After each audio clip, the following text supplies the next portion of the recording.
President Donald Trump lashed out at the U.S. intelligence community on Wednesday, a day after its leaders contradicted his administration's views on the threats facing the country. The intelligence people seem to be extremely passive and naive when it comes to the dangers of Iran. They are wrong, Trump tweeted, adding, "Be careful of Iran. Perhaps intelligence should go back to school." The president also insisted there is a decent chance of denuclearization with North Korea and that the terrorist group ISIS's caliphate will soon be destroyed. Senior intelligence officials testified before Congress on Tuesday about their assessments of certain global threats, often contradicting the president's statements on those issues, according to CNN and others. A flag of the terrorist group ISIS in Lebanon. Reuters, Ali Hashisho, director of intelligence Dan Coates, said ISIS is intent on resurging and still commands thousands of fighters in Iraq and Syria, adding that the group has returned to its guerrilla warfare roots while continuing to plot attacks and direct its supporters worldwide. Coates said ISIS very likely will continue to pursue external attacks from Iraq and Syria against regional and Western adversaries, including the United States.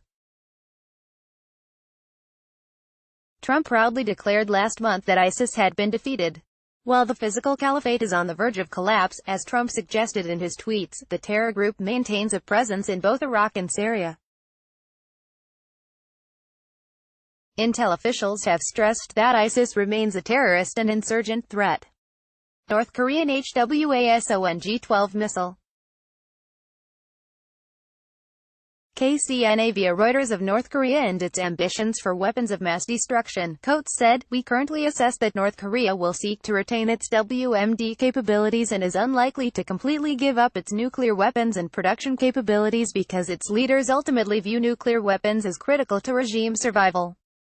The capabilities and threat that existed a year ago are still there," said Lieutenant General Robert Ashley, the director of the Defense Intelligence Agency. Iranian-made missiles in Tehran on September 23, 2015. Reuters on Iran, the president has insisted it is clear that we cannot prevent an Iranian nuclear bomb under the decaying and rotten structure of the Iran nuclear deal, formerly the Joint Comprehensive Plan of Action, from which Trump withdrew the U.S. last year. His national security advisor, John Bolton, said in January, "We have little doubt that Iran's leadership is still strategically committed to achieving deliverable nuclear weapons."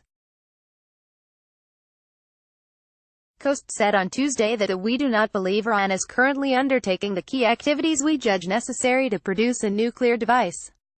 The intelligence officials present did express concern about Iran's development of ballistic missiles and continued support for regional militias and terrorist organizations. In his tweets, Trump argued that the Iranian economy is now crashing, which is the only thing holding them back. CIA Director Gina Haspel said on Tuesday that intel officials assessed that while Iran is technically in compliance with the nuclear deal, we do see them debating amongst themselves as they fail to realize the economic benefits they hoped for from the deal. Coates added that Iranian officials have publicly threatened to push the boundaries of JCPOA restrictions if they don't see economic gains.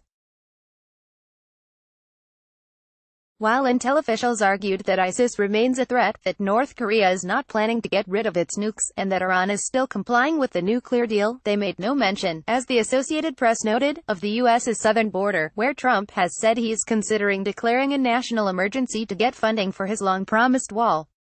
From the start of his administration, the president has had a rocky relationship with the U.S. intelligence community, often challenging its views and criticizing its assessments.